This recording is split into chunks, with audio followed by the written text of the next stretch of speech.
Hello everyone, welcome back to my channel. आज की class में हम तापमान का वितरण करने वाले हैं, जो कि EMRS पीजीटी ज्योग्राफी के लिए बहुत ज्यादा इम्पोर्टेंट है। तो चलिए स्टार्ट करते हैं अपनी आज की क्लास। तो देखिए, जो हमारा तापमान है, इस तापमान का वितरण क्षैतिज और लंबवत दोनों रूप से हम करेंगे।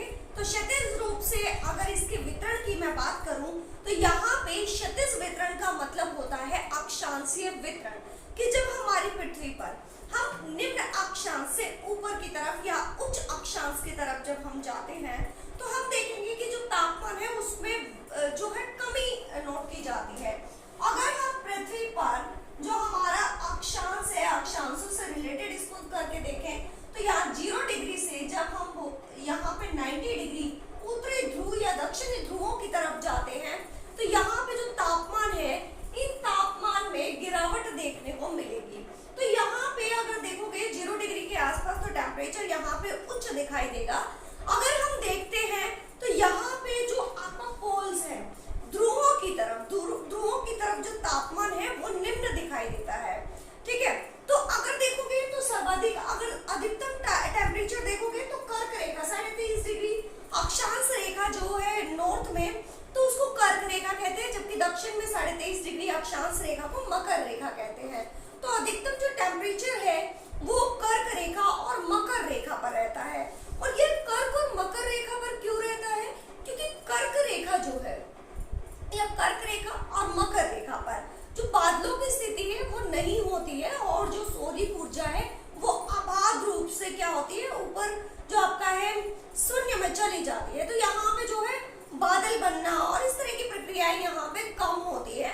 तो अगर आप देखोगे तो सूर्य की स्थिति भी देखोगे तो जो सूर्य है ये भूमध्य रेखा पर साल में 2 बार चमकता है। तो भूमध्य रेखा पर साल में 2 बार चमकता है। तो यहाँ पे देखिए तो सूर्य की जो स्थिति होती है भूमध्य रेखा पर साल में 2 बार लंबवत रहती है। एकदम से यहाँ पे जो भूमध्य रेखा पर सूर्य चमकेगा, और ये स्थिति कब कब होती है? तो ये स्थिति 21 मार्च और 23 सितंबर को ये स्थिति देखने को मिलेगी। अगर मैं बात करूं, क्योंकि सन जो है वो उत्तरायण और दक्षिणायन की इसकी स्थिति जो है वो बदलती रहती है। जब सूर्य उत्तरायण होता है तो यहाँ पे टेम्परेचर अधिक होता है, और जब सूर्य की स्थिति दक्षिणायन होती है, मकर रेखा पर होती है, तो यहाँ पे जो तापमान है वो अधिक प्राप्त होता है।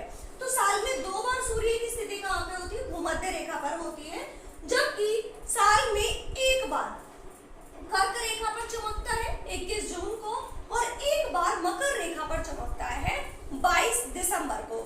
जब यहाँ 22 दिसंबर को सूर्य की स्थिति दक्षिणायन होती है तो यहाँ पे हमारे जो है नॉर्दर्न जो हेमिस्फीयर है, उत्तरी गोलार्ध है, यहाँ पे जो है सर्दियां देखने को मिलेगी। और जब सूर्य की स्थिति कर्क रेखा पर होती है तो दक्षिणी गोलार्ध में सर्दियां देखने को मिलेगी। तो टेम्परेचर यहाँ पे कम होता है।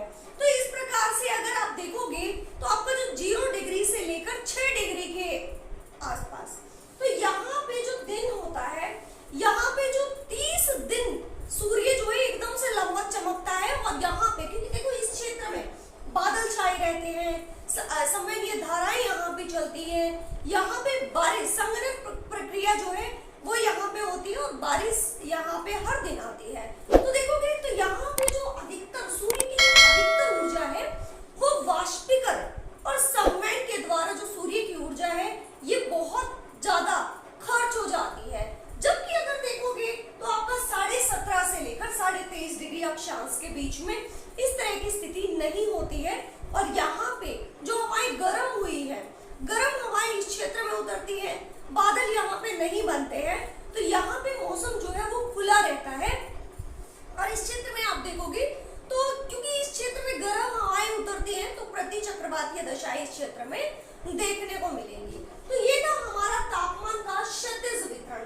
अब क्षैतिज वितरण के बाद आप देखोगे कि जो हमारा तापमान है, तापमान का अगर लंबवत वितरण आप देखते हो तो हमारा जो भूमध्य रेखा है, या आप ये कहोगे जो हमारा ये वायुमंडल है, इस वायुमंडल में सबसे जो निचली परत है जो कि धरातल के बिल्कुल पास में है, जिसको हम क्षोभ मंडल कहते हैं।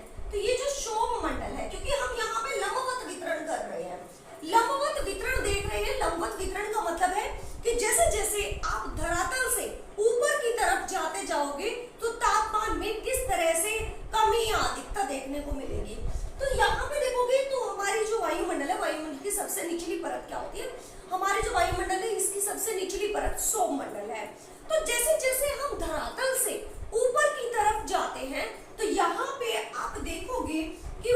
65 मीटर पर 1 डिग्री सेल्सियस टेम्परेचर क्या होता है, डिक्रीज हो जाता है, कम हो जाता है।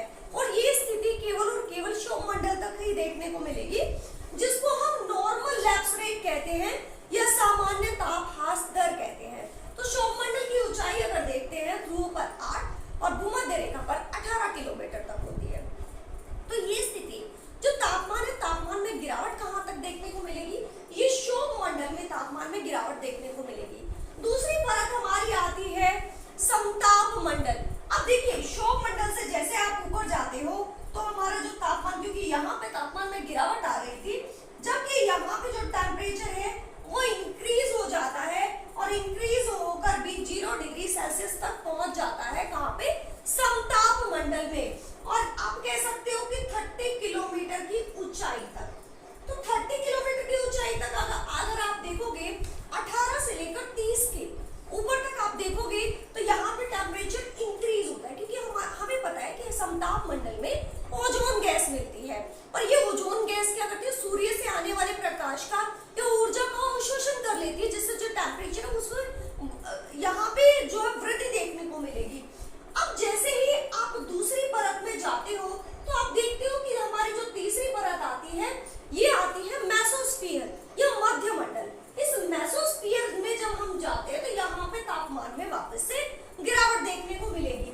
तो यहाँ पे आप देखोगे तो यहाँ पे जो टेम्परेचर -80 डिग्री से -100 डिग्री सेल्सियस तक चला जाता है। देखो यहाँ पे जब आप ऊपर जा रहे हैं तो तापमान में गिरावट देखने को मिल रही थी, जिसको हमने नॉर्मल लैप्स रेट कहा। लेकिन ऊपर देखेंगे तो हमारे यहाँ पे तापमान में क्या हो रहा है, इंक्रीज हो रहा है तापमान और ऊपर फिर वापस से कमी हो रही है। तो इस तरह की अगर स्थिति बन जाए तो उसको तापीय व्युत्क्रमण कहा जाता है, तापीय प्रतिलोमन कहा जाता है। चलिए देखिए आगे जो हमारा मेसोस्फीयर है, मेसोस्फीयर से ऊपर जब आप जाते हो तो हमारी जो फोर्थ लेयर आती है ये आती है आयनोस्फीयर, आयन मंडल।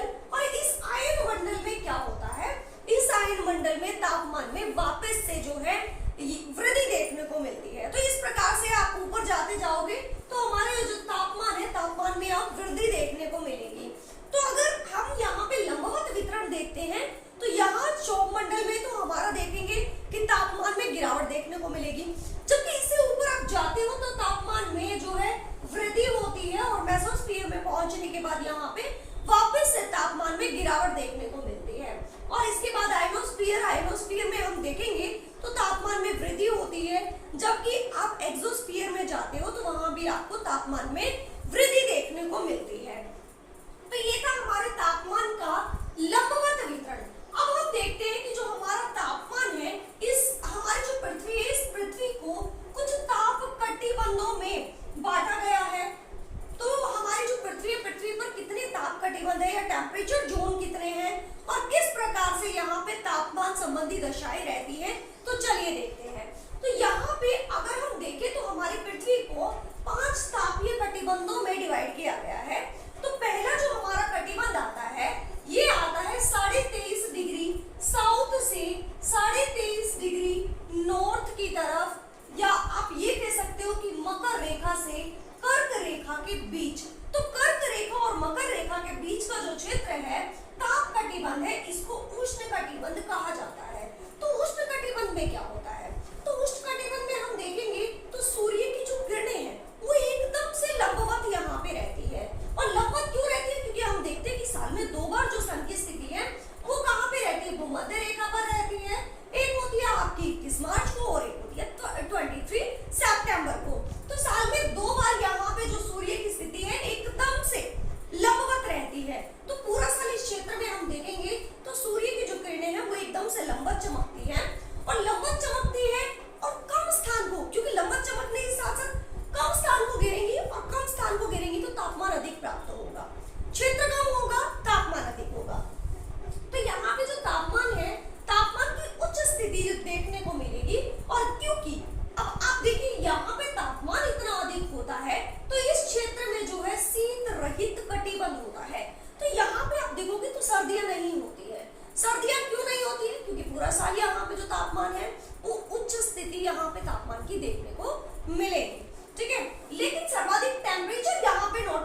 लिया जाता है, ठीक है ना। अगर हम नीचे यहाँ पे 0 डिग्री 5 के आसपास अगर देखेंगे तो यहाँ पे तापमान सर्वाधिक नहीं होता है। सर्वाधिक तापमान अगर आप देखोगे तो 17.5 से 23.5 के आसपास जो है कर्क और मकर रेखा के आसपास आपको जो है सर्वाधिक तापमान देखने को मिलता है, क्योंकि यहाँ पे वाष्पीकरण बहुत अधिक होता है और टेम्परेचर जो है वो बहुत उच्च तक चला जाता है। इसके बाद जो हमारा नेक्स्ट जो ताप जोन या टेम्परेचर जोन आता है वो आता है हमारा शीतोष्ण कटिबंध। अब ये शीतोष्ण कटिबंध जो है 23.5 डिग्री साउथ से लेकर के 66.5 डिग्री दक्षिणी अक्षांश के बीच, और अगर आप उत्तरी गोलार्ध में देखोगे तो उत्तरी गोलार्ध में 23.5 डिग्री उत्तरी अक्षांश से लेकर के 66.5 डिग्री उत्तरी अक्षांश के बीच का जो कटिबंध है उसको शीतोष्ण कटिबंध कहा जाता है। देखिए ये कटिबंध जो वर्ड यूज किया गया है तो ये आपको मैं बता देती हूँ कि दो अक्षांशों के बीच का जो क्षेत्र है उसको कटिबंध कहा जाता है, बेल्ट कहा जाता है। तो ये आपका जो शीतोष्ण कटिबंध है, इस शीतोष्ण कटिबंध में क्या होता है, तो हमें पता है कि जो हमारा मकर रेखा है या कर्क रेखा है, यहाँ पे जो सूर्य की स्थिति होती है साल में एक बार लंबवत होती है। तो इस स्थिति में क्या होता है, देखिए यहाँ पे अगर शीत कटिबंध की मैं बात करूँ तो यहाँ पे शीत और उष्ण दोनों तरह की जलवायु आपको मिलती है। क्यों मिलती है, क्योंकि सन की स्थिति जब दक्षिणायन होती है तो यहाँ पे आप देखोगे सर्दियां होती है, और जब सन की स्थिति उत्तरायण होती है तो यहाँ पे आपको सर्दियां देखने को मिलेगी। तो यहाँ पे दोनों तरह की जलवायु आपको देखने को मिलेगी। और क्योंकि देखो यहाँ पे दिन और रात की अवधि अधिक होती है। अधिक कैसे होती है, क्योंकि सूर्य की स्थिति कभी दक्षिणायन होता है, कभी जो है उत्तरायण स्थिति सूर्य की देखने को मिलेगी।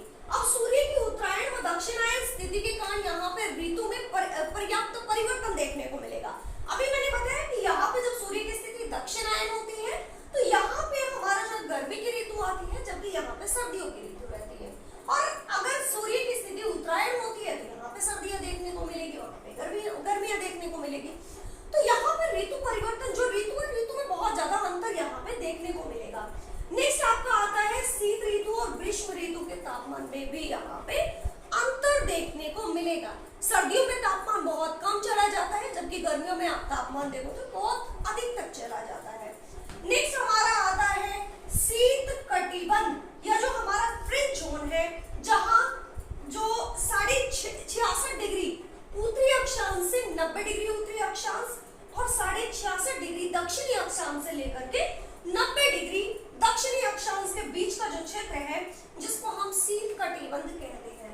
अब ये शीत कटिबंध में क्या होता है, शीत कटिबंध में जो है हमारा जो सन है, सन की जो किरणें होती है, सूर्य की किरणें एकदम से तिरछी पड़ती है, और यहाँ पे आप देखोगे तो यहाँ तापमान बहुत कम होता है, क्योंकि सूर्य की जो किरणें हैं वो बहुत ज्यादा तिरछी पड़ती है, और तिरछी पड़ने के साथ साथ बहुत ज्यादा वायुमंडल को यहाँ पे क्रॉस करके जाना पड़ता है। तो यहाँ पे तापमान जो है वो बहुत कम देखने को मिलेगा, और यहाँ पे सूर्य कभी लंबवत होता ही नहीं है। क्यों नहीं होता है, देखिए सूर्य की स्थिति यहाँ पे भूमध्य रेखा पर होती है साल में 2 बार, जबकि यहाँ देखोगे जो हमारा 23.5 डिग्री है, 23.5 डिग्री पर दक्षिणी अक्षांश में जो सूर्य की स्थिति होती है वो 22 दिसंबर को होती है।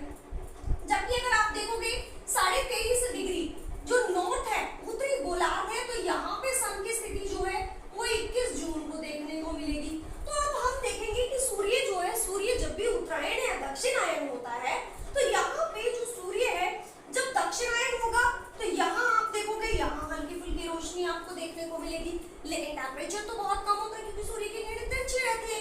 यहाँ पे लगभग कभी होता ही नहीं है, इसीलिए यहाँ पे तापमान में कमी ही देखने को मिलेगी, और तापमान यहाँ पे इतना कम होता है कि पूरा जो क्षेत्र है ये पोलर रीजन पूरा का पूरा बर्फ से ढका हुआ होता है। और जब सूर्य की स्थिति दक्षिणायन होती है तो यहाँ इस क्षेत्र में जो है यहाँ पे रात देखने को मिलेगी। तो इस प्रकार हम कह सकते हैं कि यहाँ पे जो हमारा ध्रुव है, ध्रुव पर 6 महीने का दिन और 6 महीने की रात देखने को मिलेगी। अगर क्वेश्चन आता है कि दिन और रात की स्थिति बराबर कहाँ पे होती है, तो दिन और रात की स्थिति बराबर भूमध्य रेखा पर होती है, लेकिन सूर्य जब उत्तरायण और दक्षिणायन होता है तो यहाँ पे 6 महीने दिन और 6 महीने की रात जो है वो ध्रुव पर देखने को मिलती है। तो इस प्रकार से हमारा जो तापमान है, तापमान का वितरण हम यहाँ पे देख रहे थे, और हमने जो है पृथ्वी डिवाइड किया। तो ये जो हमारी क्लास है आज की यहीं पे समाप्त होती है। अगर आपको वीडियो अच्छा लगता है तो आप मेरे चैनल को सब्सक्राइब कर लीजिए, क्योंकि मैंने मेरे चैनल पर EMRS से रिलेटेड बहुत सारी वीडियोस जो है मेरे चैनल पर डाली हुई है। क्लाइमेटोलॉजी लगभग मैंने कंप्लीट कराई हुई है, और जो हमारी जियोमॉर्फोलॉजी है वो भी मेरे चैनल पर मैंने कंप्लीट कराई हुई है। तो आप अगर मेरे चैनल पर नए हैं तो चैनल को सब्सक्राइब कर लीजिएगा। तो मिलते हैं नेक्स्ट वीडियो में, तब तक के लिए